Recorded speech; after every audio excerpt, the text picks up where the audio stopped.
You have arrived at It's Landed. Thank you for checking in. This video will cover Dream Chaser, what it is and what has happened to the dream.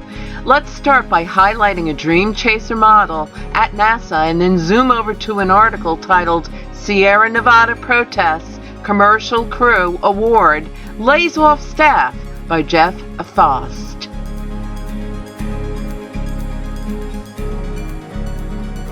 So, what is Dream Chaser? This looks like a model that they're working on.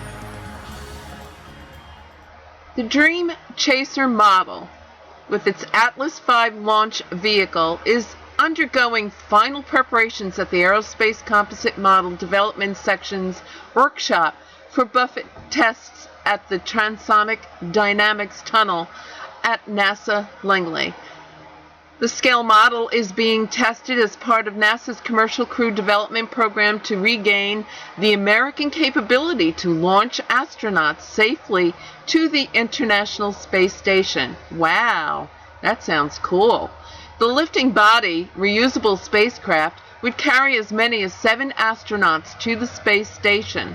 Sierra Nevada Space Systems is developing the craft under a Space Act agreement with NASA. With the help of hundreds of pressure transducers, engineers from Sierra Nevada Corporation, the United Launch Alliance, and NASA Langley will look at the pressure fluctuations the model and launch vehicle stack experience during the critical ascent to orbit, especially at transonic speeds. That's cool, transonic speeds. Shock waves from on-launch vehicles as they approach the speed of sound and may result in regions of highly unsteady flow. Within these regions of the Dream Chaser and launch vehicle, the resulting buffet forces and high-frequency acoustic noise must be clearly understood as part of the vehicle design process. Transonic wind tunnel testing of large, highly instrumented scale models is the only method of determining the buffet environments of launch vehicles with complex shapes. Image credit, NASA Edge Ron Beard. 2 days after laying off about 100 employees who had been working on its Dream Chaser vehicle, Sierra Nevada Corp. SNC on September 26 filed a protest with the U.S. Government Accountability Office of a commercial crew contract it lost earlier in September. Mark Siriangelo, corporate vice president and head of SNC Space Systems unit, confirmed September 26 that the company had filed a protest of NASA's September 16 award of 2 commercial crew transportation capability (CCT CAP) contracts to Boeing and Space Exploration Technologies Corp. SNC maintains that its Dream Chaser system would offer substantial cost savings over the combination NASA selected with a similar level of technical capability. In a statement released late September 26, the company said that one of the 2 companies selected would result in a substantial increased cost to the public despite near equivalent technical and past performance scores. The statement did not identify that company, but Boeing received a significantly larger CCT CAP award than SpaceX, $4.2 billion versus $2.6 billion.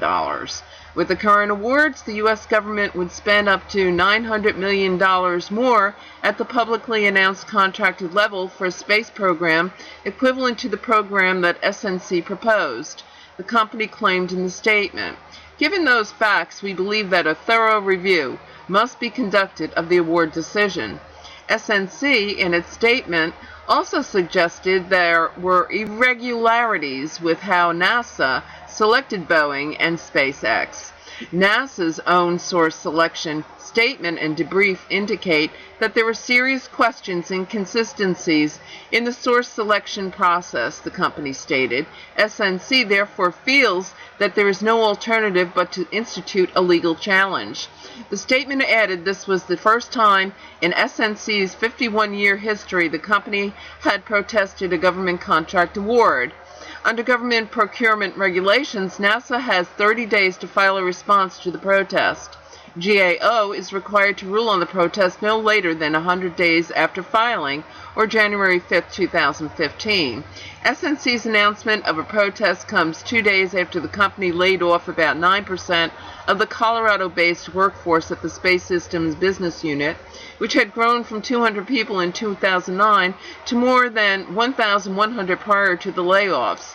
Company spokeswoman Crystal Scordo said the layoffs affected only those working on Dream Chaser. As a result of not being selected by NASA, SNC needed to conduct a limited staff reduction of our Dream Chaser team of the personnel that have come on board in anticipation of the growth a win would have provided, Scordo said in a September 24 email. We spent considerable time exploring every avenue and doing all that we could think of to keep the impact as minimal as possible, Scordo said. We have retained as many people as we were able. In the months leading up to the CCT cap announcement, SNC executives said they were exploring alternatives, uses of Dream Chaser, in addition to or in place of International Space Station crew transportation. The company announced a number of partnerships with other space agencies and organizations and will continue those efforts. We are aggressively pursuing commercial and international paths for our program, Scordo said. SNC has made the decision to continue the development of the Dream Chaser to flight. SNC will continue to work with NASA on the company's remaining milestones for its existing commercial crew integrated capability award it received from the agency in August 2012. The company is working on the final 2 milestones in that agreement, including a glide flight of a Dream Chaser test vehicle. Scordo said SNC plans to pursue additional NASA business with Dream Chaser, such as a recompete of the commercial resupply services contracts for ISS cargo transportation. NASA released the request for proposals for the second commercial resupply services contract September 26, with proposals due November 14.